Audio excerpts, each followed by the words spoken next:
And welcome to the Midday Show. About to get snowed in. It's not spring yet. Drama on the Hill, everything that we missed out on. We want to talk about Fetterman. We want to talk about the FBI on Twitter. The F-bombs. The F-bombs. We want to talk about the FBI on Twitter. We want to talk about Republicans on Twitter. There is an Alabama basketball scandal that raises the question, are college athletes adults? There's a lot of stuff that we want to dive into. Maybe even update some stuff that we covered on Monday. Mark, how are you feeling today? You feeling like cake by the ocean? Well, yes, cake by. That's a good answer. I didn't have anything clever, so thank you for helping me.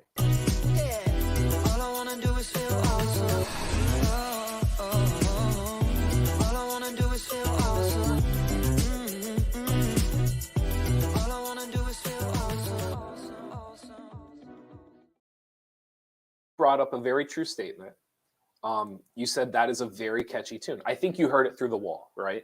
Yeah, they the people next door to us have the morning jam session every day, and they have we go from everything from straight rap to like Motown R&B to death metal. They have range. They have range. Like to call they it. have musical range. And I can't.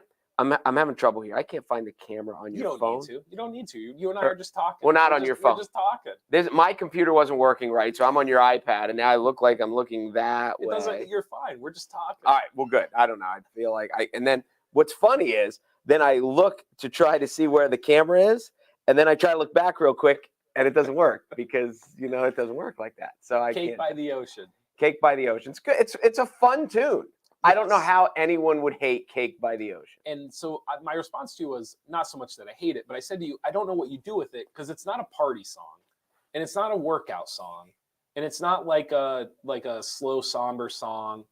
Like I don't really know where you put it. I don't know where it belongs. It's fun and uplifting. Why is it not a party song? Do you think it's a party song?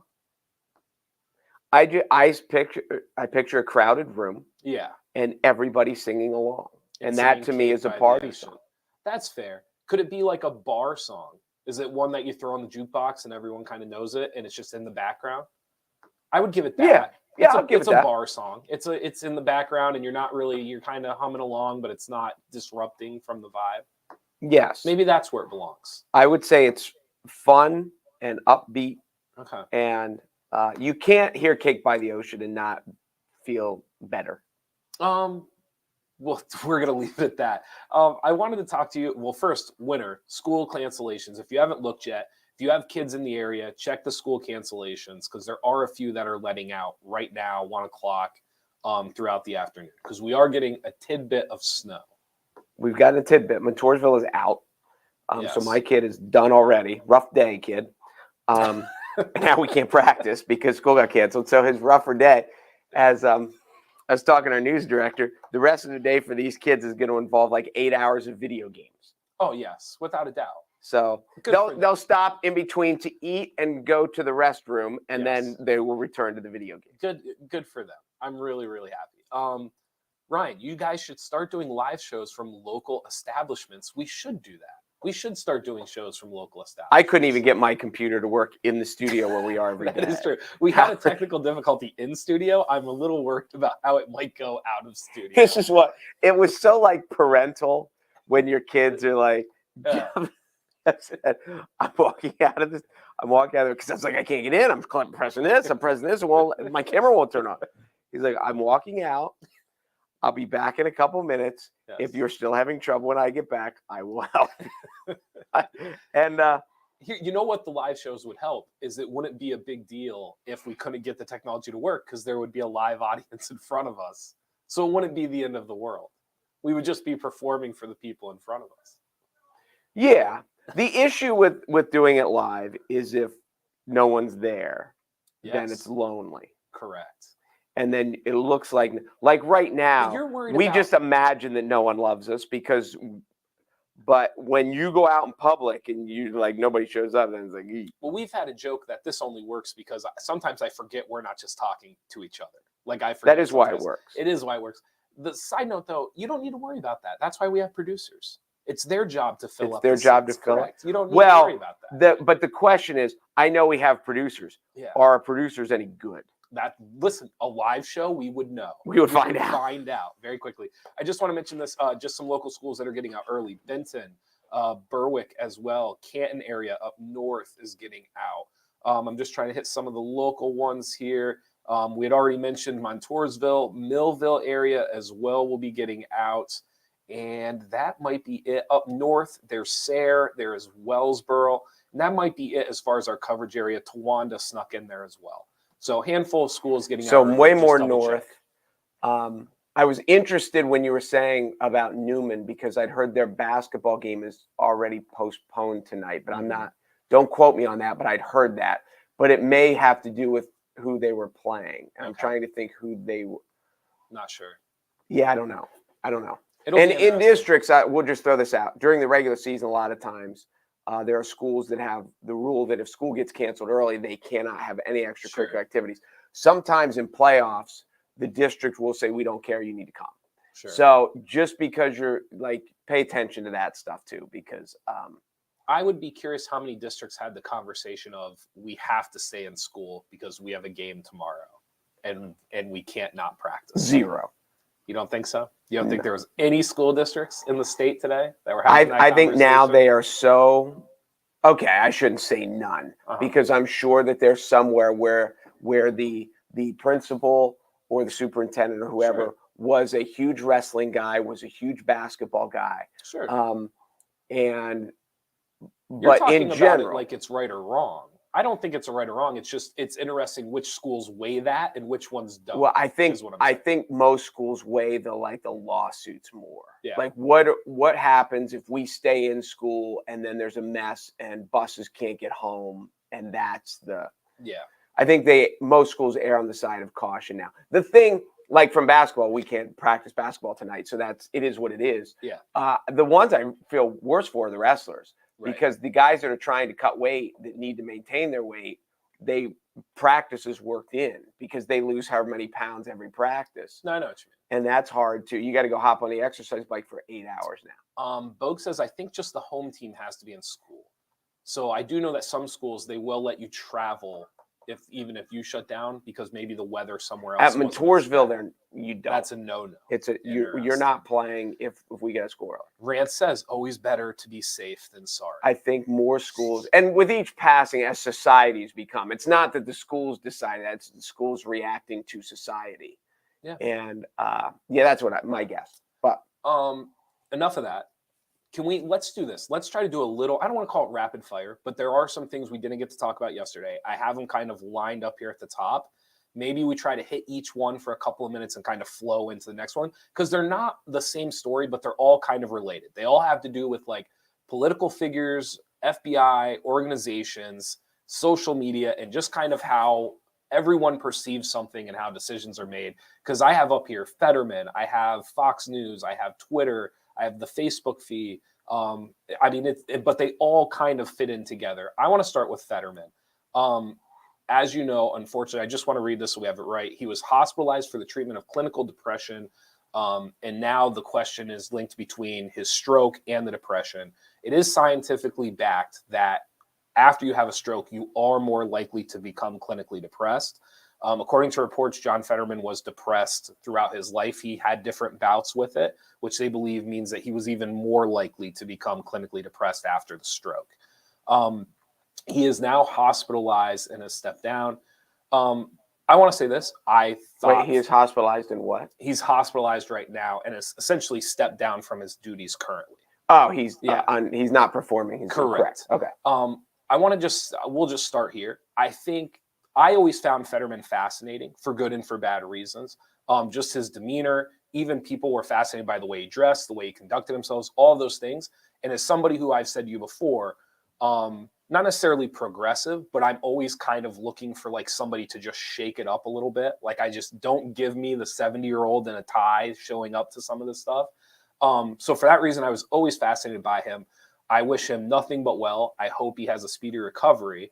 With that said, I do want to talk about kind of the health aspect of this leading up to the election, because in hindsight now, I think there's a fascinating conversation to be had about whether or not you voted for John Fetterman and kind of what it meant or what you thought about his health and whether you think that was fair or not. I think it's a very fair conversation to have that talk. Yes. And I think that where we are in society, and especially with the Supreme Court and, Roe versus Wade, and that it just in every state, it had nothing to do with the candidate.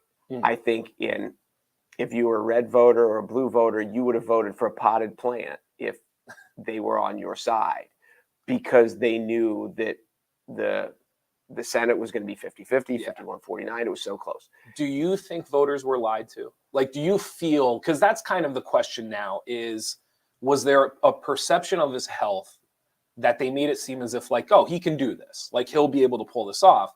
And I know, like, as for me personally as a voter, I was kind of like, I don't think so. I just don't think he'll be able to do this. So in hindsight now, looking back, I can't tell you how many people were like, yeah, like he, like you're treating him like he's a victim, or you're treating him like he won't. And I'm like, no, I'm treating him like somebody who just had a stroke and is going to have to perform a very stressful duty. I just wonder how people in hindsight now, if they look back at it and go like, I might have got that one wrong. Oh, all things being equal, if there had nothing to do with party affiliation, then yes, they would. I don't think. I think this happened. I think the Fetterman situation was very much like the Herschel Walker situation. Fetterman was liked. Fetterman was groomed. He was the lieutenant governor. Like, he had a political whatever, and he was the guy that was. And then he had a stroke. And I think the Democrats were like, we're pot committed here. We're too far in. We can't make a change. If he would have had a stroke 12 months, in May of 2021, I doubt they would have run him. But they were in, just like with Herschel, with all this stuff with Herschel as it had come out, they would have certainly run someone else. Republicans were like, we're committed. Like, but we can't change. We can't. To back out now means we're going to lose this. So the difference. But yes, it is. That is. You even think their own parties are like, this isn't the right guy, but we can't change now. The difference though is like when you and I would talk about Herschel Walker, I think both of us would look at each other and we would kind of be like, he's off his rocker. Like this, I can't believe Herschel Walker's this close to winning, because I don't know if the guy is mentally capable of doing this. The difference though is it wasn't a health conversation, right? Like, it was just like, this is Herschel Walker and this is who we think he is. And I know there's some football aspects into it that have been brought up, but there's nothing that's been like actually backed with that. The Fetterman thing was different because it was like, if you've ever been around somebody who is coming off of a stroke, there's a physical and mental capacity that has shifted that they are trying to get back to.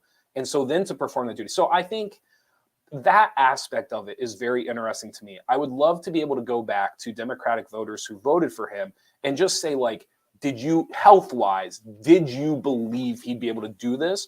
Or for you, was this simply, as you said, blue ticket, I'm going down the line, I'm going party here? And like, not to refer to Fetterman as a potted plant, but essentially, like you said, it didn't matter who they had on there. Like, I was going blue. I think more people than not were sold. Like, I think they had convinced themselves that he was going to be this like heroic for like, I think people almost looked at him like a disability, like hero story. Like, he's overcoming this thing and like, you can do anything.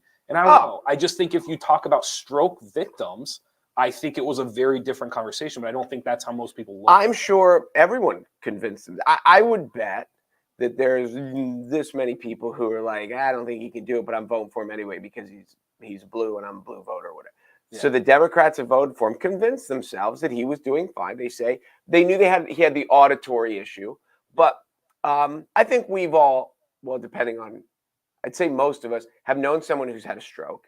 And there are people that I'd known in the past and saw him again, and they're like, I had a stroke, and like, really? I can't even tell. Can't tell. Correct. So we've known those people, and we do lots of stuff to justify, just like as we talked about, we're too far, both sides were too far, downriver to change course.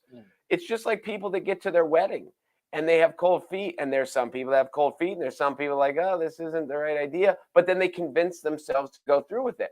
And after the fact, 15, 20 years later, when people that have got divorced, it's fascinating to hear the people who are like, yeah, I kind of didn't know. And I have a buddy who was, what did he tell me? He was at the wedding with his friend. He might have been the best man, Okay. and they were alone. And he's like, "We can get in the car right now and drive away."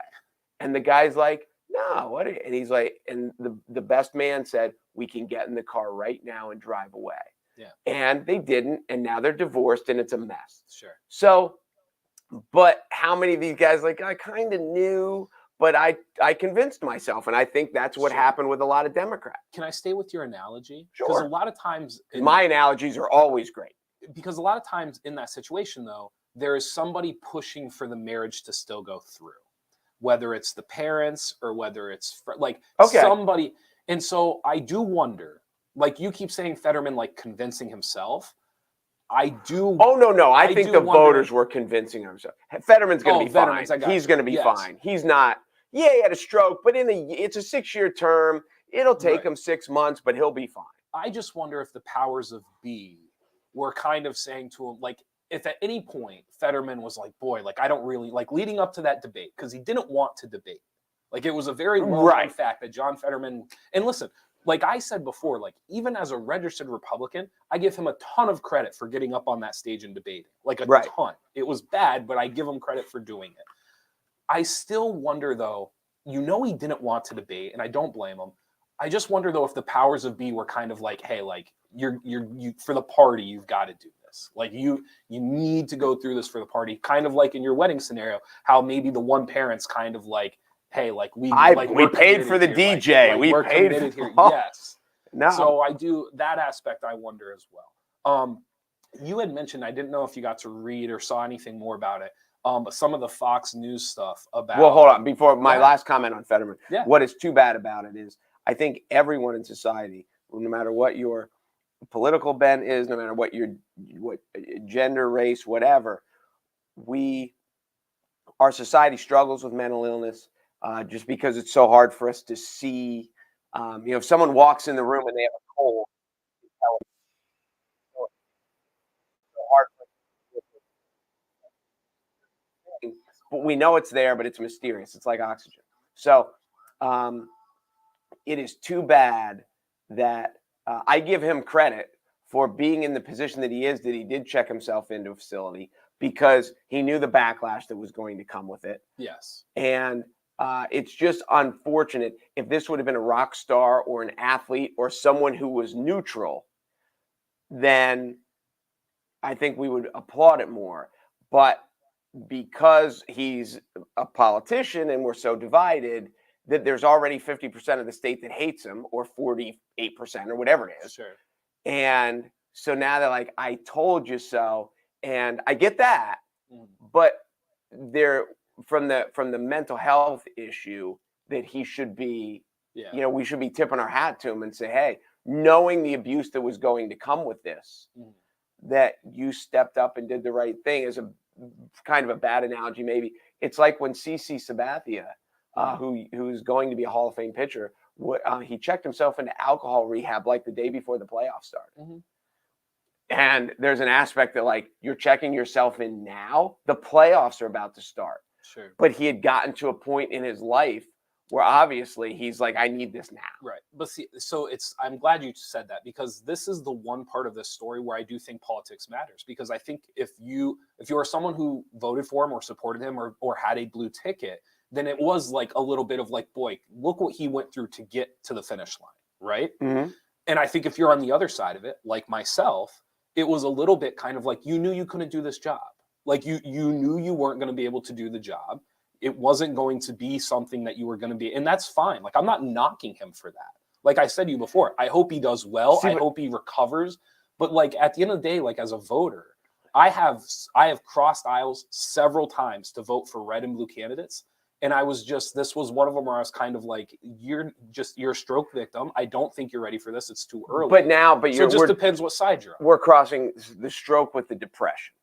And one of the things that was explained to me before about depression and mental illness is like, you don't have it all the time. It's just like anything else. Totally. Like it comes and goes. I understand. So it's like the flu, and you have bouts, and you have other. So maybe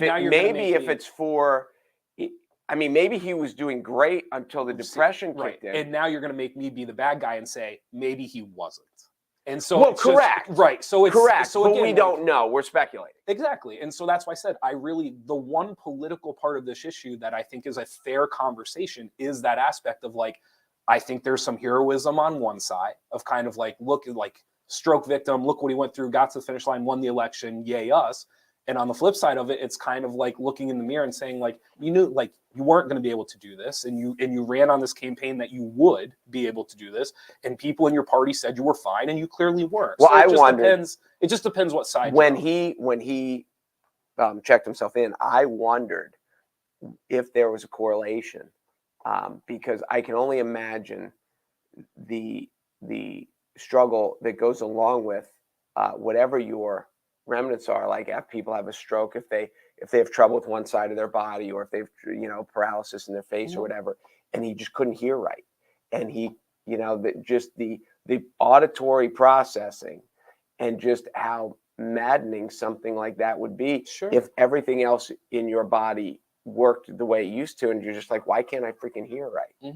And I could only imagine what accompanies it. So it was interesting for you to hear that, or for you to say that you had read that strokes exacerbate. Yeah, there's actually, they had some of the numbers on here. I don't know if I'll be able to find them again, but they are interesting. It's like you're a third more likely to suffer clinical depression after a stroke. So even if you've never had clinical depression before a stroke, I can imagine you now are able 33% more chance that you are likely to have it. So no, and it is, I just, the conversation, I'm always looking for those things that are kind of on the line. And I think Fetterman's this conversation is neat because neat's the wrong word, but it's a fascinating story because of that concept of you have the health aspect of it, you have the mental health aspect of it, and then you throw in the whole political mess that is the United States of America and the party politicians behind it pushing for him to stay in the race.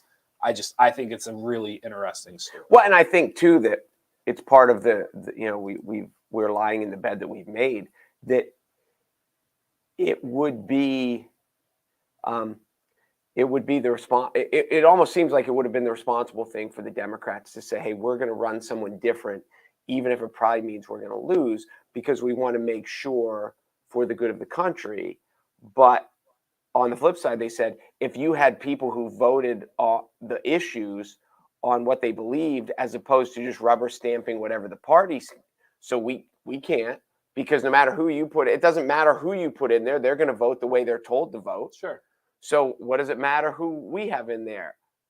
Because as long as they have a pulse, because they're going to vote the way they're told to vote, because that's where we've gotten to in America. So we've, like I said, we've made the bed and now we're lying in it. And it'll be interesting. I mean, obviously his situation may be very unique. I don't know if we'll ever see something exactly like that. But there's going to be more of these situations that occur where it's just kind of like you keep running with a certain candidate because you're going to keep the same, like you said, like you have to keep the blue voters blue and you have to keep the red voters red. And so it's going to be interesting. Is there anything in life that's really very unique? Very unique. Isn't unique just... No, you don't like... You can be unique, and then you can be very unique. That doesn't like you just go through the essay and you just take out all the reallys and the varies. No. I think unique means... What does it mean? Go ahead. What does unique mean? Well, it's like saying it's a unique unicorn. Of course it's unique. A unicorn already means unique. I think unique already means it's very one of a kind. Like the speaking exercise, unique New York. I've never heard that. You've never heard that? Unique. That's I've never. You know what? Is that where their mouths all where they are? It's at the beginning of Anchorman with Ron Burgundy. He's going unique New York. Oh, I don't remember that part. Yeah. You had mentioned. I mean, we're all over the place, but we had mentioned too. A lot of stuff going on with Twitter right now. A lot of stuff going on with Fox News. Stuff with the FBI. All over the place. And here's what's wild. A lot of it's not necessarily in the forefront. You can watch some of the hearings for the FBI with the Twitter stuff. The Fox News stuff has slowly started to begun leaking more and more now. They have the messages out of Fox News people saying, we know that the election wasn't rigged, but look at the ratings. We have to keep talking about it. The whole social media online news sphere right now just feels like it's even worse than it typically is. Feels like everybody could point the finger at even the FBI. I mean, even what the FBI did with Twitter, it just feels like nobody is clean right now. It feels like everybody is just out to protect themselves and everybody's out to get the message they want out. I don't know where to go with that, but there's a whole bunch of different things. Well, I think for the most part, like the intelligent people knew it. And the one thing that fascinated me throughout the whole like fake news and the Trump administration, when everyone on the right blasted mainstream media, you can't believe anything mainstream media says. And I was like, well, there you have a point, but then you watch Fox News like it's gospel, and you have to they have an agenda too. Sure, it's not like the liberal media is just spouting there, but then Fox News is giving you the truth. So, or I shouldn't say the truth, because the truth that's vague. Yeah. But they have an agenda too. Sure. And that's the part that I didn't. Yes, mainstream media is, you have to sift through it and find out, but don't pretend Fox News isn't part of mainstream media. And as they be the fake news, and they're lying to us, and now Fox News comes out and says, yeah, we knew, but we knew these suckers would watch it and our ratings would be high. Now, what do these people turn around and say? Yeah. And that's what, and that's the whole part I didn't get all along when, I don't know. Now I'm repeating myself. No, you're not, because what I'm taking from it is what you're saying is, if you're going to call it the mass media, that's great, but then you can't pick one and then decide that's the one, right? Because essentially they're all doing the same thing. They're all doing the same thing. Just like, yes. It's like looking at one team and one college team and say, well, their point guard doesn't go to class. Right. And you're like, well, yeah, your point guard doesn't go to class either. Nobody's point guard is going to class. So, yeah. No, I'm with you. I will say this is because I don't know how much you followed some of these Twitter files, and like I read through some of the Fox News lies. I read through some of the FBI stuff with Twitter. I will say this, there was a lot more going on than I think anybody thought from like 2012 to about 2018. And I think what's happening now is a lot of it is coming out, and now everybody's realizing everybody was doing it. Because I think if you would have said to somebody in 2016, like leading up to that election, that the FBI was working with social media companies to like make certain people not get elected, you would have looked like, what a conspiracy theorist, right? Like you're crazy. And now in 2023, we're finding out that like there's some truth to that. Like the FBI did meddle. Like the FBI did reach out to Twitter and like paid them to like keep certain stuff off of like certain candidates. And so I agree with you about, it's insane to look at mass media and pick one as like, this is the one I believe, and they can't possibly be doing anything wrong like the rest of them.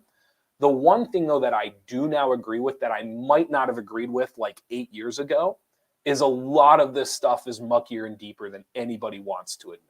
Because I think there's a lot of voters, like citizens in America, that 10 years ago would have called you crazy if you told them some of the facts that have come out in these FBI hearings, in the Fox News lies, all the Twitter files, like all of this stuff. They would have looked at you like you were nuts. And guess what? Right.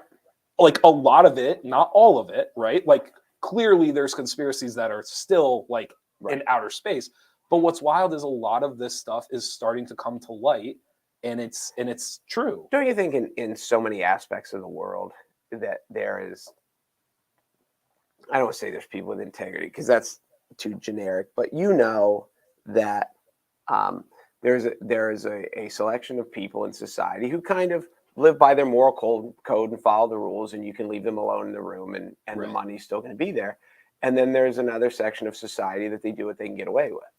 And Chris Rock said, and this was before he was divorced, and before Chris Rock said, men are as faithful as their options.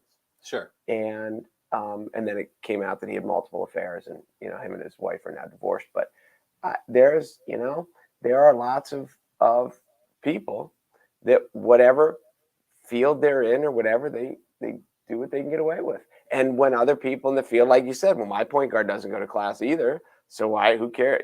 Or his point guard doesn't, so why does mine? So yeah, I don't. Nothing shocks me. It all goes back to what they thought they could get away with. Sure.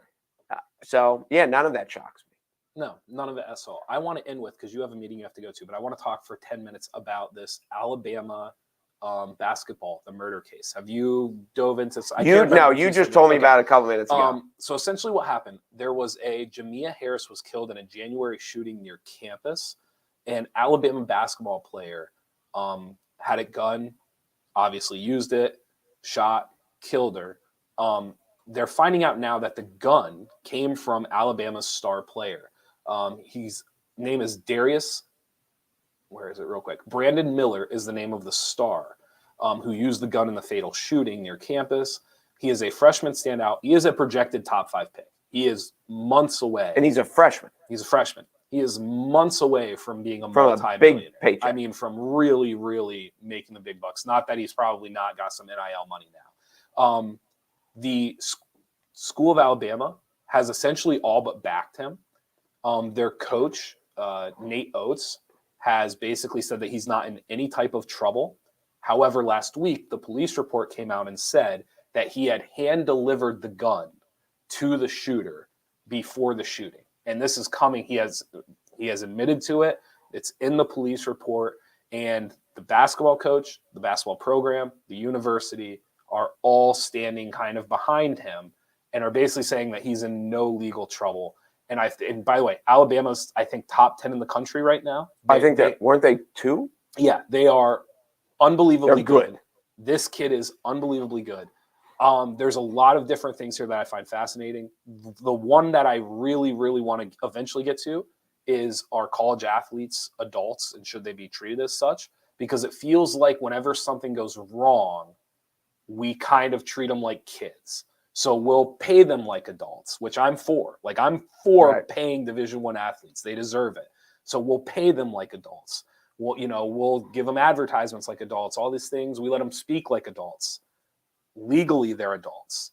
But then when something goes wrong, all of a sudden they're just a kid, man.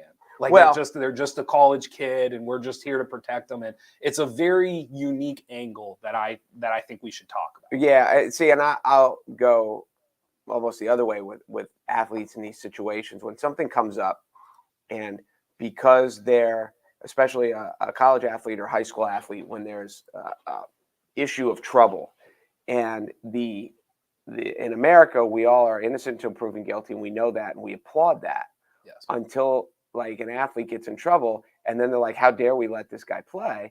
And you sit back and say, well, because he only has so many years of eligibility, he's only going to be a senior one time if he can't do this. Sure. And there have been lots of times that these things come up, and then charges are dropped, and then or nothing ever comes of it. Yeah. And just because there's an allegation doesn't mean anything. When I hear the story, and I never heard this story until you told me, because you said, what do you know about Alabama basketball? I said, they're really good. And then you told me this. Who owned the gun? And what is the aspect of like delivering? How did he deliver it? If you don't have a permit, like say you have a conceal, you have a permit to carry a concealed weapon, and you leave it on your desk, and you leave and you text me and you're like, hey, I left my gun on the desk. I'm going to pull up out front. Can you run it out to me? I don't have a permit to carry. Am I allowed to carry your gun from here, from the door to your car, and hand it to you? Does that am I violating someone? And those are the questions. No, I see what you're saying. You're saying that there are lingering questions that are probably either within the police report or that have not been investigated yet as to like, why does he have a gun? Because you said he hasn't even been charged. He hasn't been charged. Here's someone, just to put you like in the mindset of Alabama, like just so you know where they're at.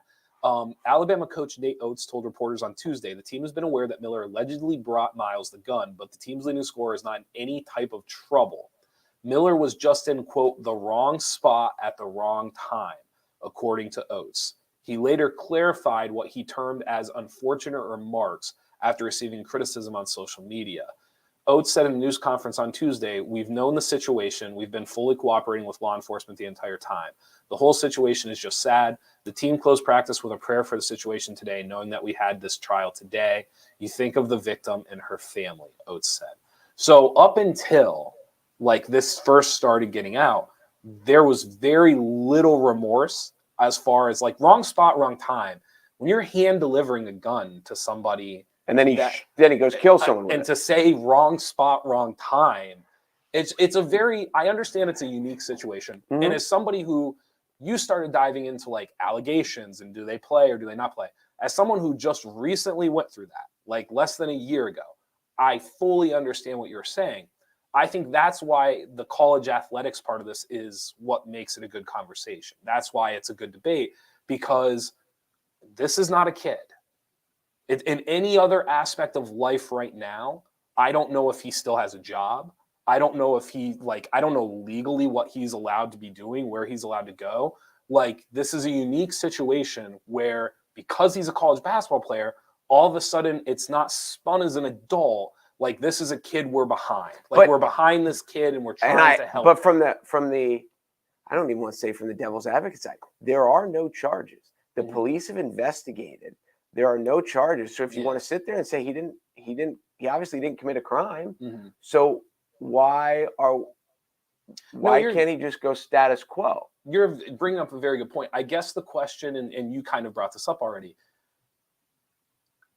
What's the word I'm looking for? If I'm hand delivering a gun to someone. Yeah, we need to know more details and laws. And I mean, to hand deliver a gun. But let me put it to you this way. If he's the 14th kid on the team and he hand delivered a gun out of murder, Alabama just gets rid of him.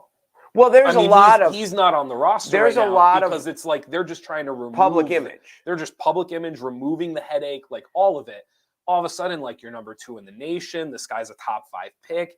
He hand delivers the gun to a murderer, and all of a sudden, like, we're behind him. Well, there's a lot of like there's a couple there in my head here. The Chris Beard, who is the coach at Texas, who took Texas Tech to the Final Four a couple years ago, and he allegation about domestic violence against, I don't know if it's his wife or his girlfriend or whatever, but she called 911. So he was terminated. Yeah. And now the charges have all been dropped. Mostly, it seems like, mostly because she didn't want to press charges. Right. But Chris Beard is still out of a job. Correct. And part of it is because there will be no charges filed. I think everyone agree. I say everyone. It seems like he did it. But it's hard for them to press charges when the victim doesn't, or it's hard for them to get a conviction when the victim doesn't want to cooperate. But part of the other story along with it is Texas now has an interim coach, and they're like number 6 in the country. They're like 22-6. So Texas is like, hey, we're doing just fine without him. You go away. Another story that comes back is Ray Rice in the NFL was on video. He knocked his girlfriend out, or fiance. I think they're married now. I think they're still together. All day, Adrian Peterson. Adrian Peterson beat his own kid in a car seat in a car or whatever, and was suspended for a year. Correct. Now, Adrian Peterson was brought back to the NFL. He signed again, went on to have many more productive years. And Ray Rice never really got another shot. But when you ask people in Baltimore, and they're like, well, Ray Rice didn't get a shot because he wasn't that good anymore. So especially in the sports world, they do a lot of like, there's a balance between how does it make us look to the public and how productive you are to. If Texas would have gone 10-12 since Chris Beard got, they might have rushed him right back in the door. So 2 things to the analogies, the stories you just gave. The first one is I would argue that they are all undoubtedly adults. Correct. Like every example you just gave me. And so again, that I come back to that point of like, is Brandon Miller an adult? Yes or no? And that to me is the fascinating question, because I would argue legally he is. He is an adult. They're not treating him like an adult when you look at every other person that has had allegations, that has had stuff thrown against them. They are not treating him like an adult. They are treating him like a kid. And that to me brings up that question. Do you think who is the police? I think the program's treating him like a kid. I personally, like you just said, like Ray Rice was out of a job. Like Chris Beard gets taught. Like there's very few instances in sports where if you're an adult, they do not send you packing. Like that's how it goes. But put yourself, I get it. But if someone, like, it's one thing if he was charged, and then you'd have the two sides that saying, well, he was charged, so he probably, and then the other side saying, but he's innocent until proven guilty. He wasn't even charged. I understand that. So I guess it always comes back to that idea of like, it's because he is Brandon Miller. You think that's why the police didn't charge him? I'm not saying that because for me to say that would be stupid because I don't know that for a fact. What I'm saying to you is if this was Joe Smith and he was the 15th guy on the bench, if this was When Sally, you said Joe Smith, I immediately thought of the guy from Maryland. If this was Sally Susie and she's on the women's basketball team, if I'm this with you. is like, for some reason, Alabama has decided that this person is not going to be treated like the But rest can't of you us. get rid? Is it fair to get rid of someone? That's a good question, but here that's a when great there's question. no So what I would there's no say to criminal you- charges. So what I would say to you is then, like, the Chris Beard thing, like he still coached with the allegations. Like he was still coaching like as some of this was going on. Okay. And then then they got to a point where they were kind of like, listen, you got to take a step back. And he took a step back. And then they got to a point where it's like, hey, we're moving on, right? They're not doing that with Brandon Miller. Like there is no like, hey, But Chris Beard beat his wife. I understand. And that. it's pretty much understood. Brandon Miller delivered a gun to allegedly. Yes, it is allegedly understood that Brandon Miller delivered a gun to a murderer who then shot and killed somebody. Correct. So, but again, I understand the question is, if you call me and say I left my gun on my desk, it's not. Can you it's run different. it out to me? It's different. And then you go and shoot someone. I didn't know you were going to murder someone. Because no, it's different because you weren't delivering it to me. If I run it out to your car, I delivered it. No. You're giving it back to me. Like I did something and left it somewhere, and you're like, how this was like this guy didn't call him up and be like, hey, can you bring my gun back? Like he hand delivered a gun to him. But he wouldn't. I get it, but if I ran your gun out to your car, wouldn't I be hand delivering it? Just so I understand, you think those two things are comparable? That's why I want to know whose gun is it? No, and that's a fair question. Because if it's the guy's gun, if it's a stolen gun, who stole it? I understand it. If I then got out of the car and robbed the bar, right? Now all of a sudden you would think very differently about you bringing that gun to me. Correct. Okay, but am I any more guilty in delivering it, whether you drive home or whether you go hold up a convenience store? I don't know. The point that I'm making, though, is you're using an example in which you're leaving the end open, and we know the ending in this story. We know what happened after the gun was delivered. But if you say, if you're sitting outside at the curb and you say, can you run my gun out to me? Yes. And I run your gun out to you, the question is, have I done anything wrong? Because I don't know, because it doesn't change as opposed to what you do after that. Oh no, it does. It doesn't. I either did something wrong or I didn't. Oh, but it's so there's so many examples I could use where what you're saying is I pass something off and immediately I'm taken out of the equation because I can't control what the next person does. What I pass off, it's either right or wrong. Okay, but it's a gun. It's kind of like when we talked about. Say it's a pocket knife. Hold on. It's kind of like when we talked about Baldwin on the movie set, and I kept saying to you, like, everything you're saying makes sense if it's anything but a gun. Very similar in this conversation. Everything you're saying. No, I disagree with that because in the real world, say like your gun, the vast majority of people that have a license to conceal. Carry it all the time and never fire it. I wonder how many people have a license to conceal and never fire it except like on a practice range or something. So for me to bring you your gun and hand it to you and assume that you're going to go murder someone, I think is absurd. I would assume you're going to drive home with it because if you have it all the time, you have it all the time. So if I bring it, that's the question of delivery. So do you think Brandon Miller should be playing right now?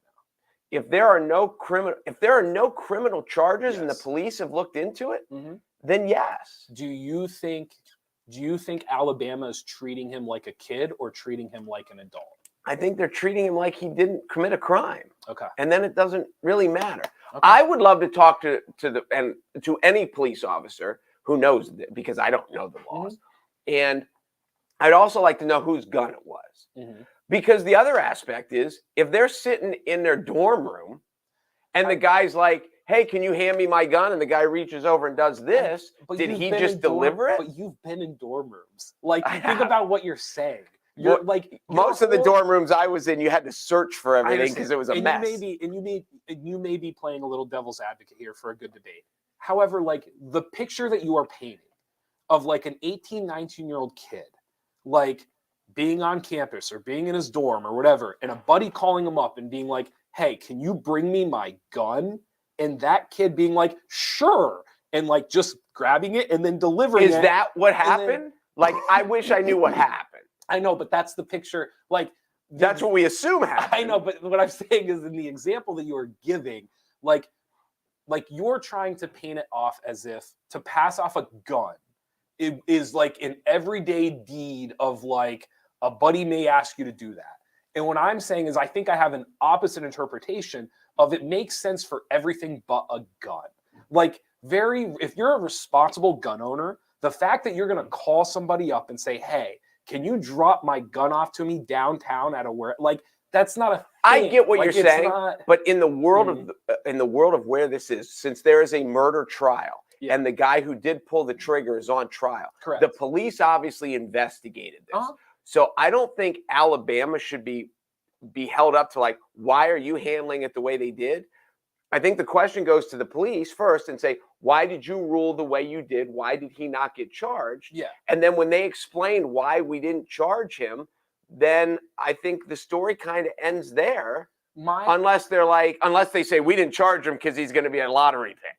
I think the point I'm making is not that Alabama is held responsible for something. Alabama can handle this however they. Who the hell am I to tell Alabama, right, this is what you have to do? My question is, I feel like they're treating him like a kid. I don't feel like they're treating him like an adult, where in every other aspect of life, he's legally an adult. Like if he was somebody else, they would treat him like an adult.